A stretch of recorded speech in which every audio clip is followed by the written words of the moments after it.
Now that you're a part of the literacy team, let's talk about the role you will play. Will you be teaching English or intensive reading? Knowing which course you will teach will help you focus on what's most important for your specific course. The best way to think about the differences between English and reading is to remember that every student has an English class, which means it is the core instruction that every student receives. Only students who are not meeting grade level proficiency take intensive reading, which is a remediation course designed to specifically target students' reading ability. While the two courses serve different purposes, you will still find similarities.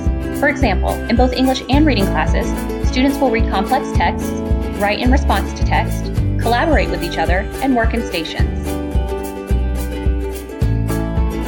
The major differences between English and reading have to do with literature and writing as a process.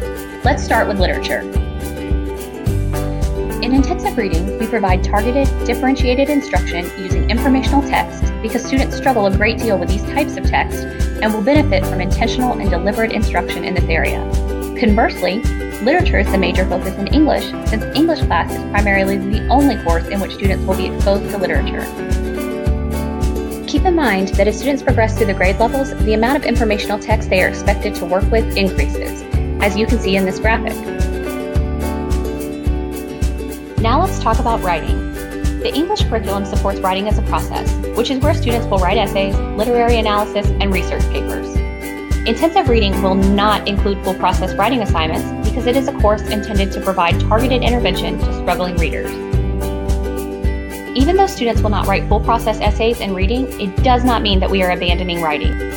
Students in intensive reading should still be given multiple opportunities to write in response to text.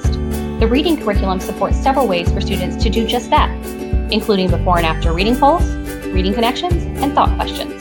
Don't forget to consider the other ways your students may write in response to text, such as a ticket out the door or a graphic organizer. In their English class, students will use district writing prompts to work on writing as a process. Students will create an initial draft, then edit and revise as they receive feedback throughout the unit. By the end of the unit, students will have a complete and polished draft that will also serve as the unit performance task.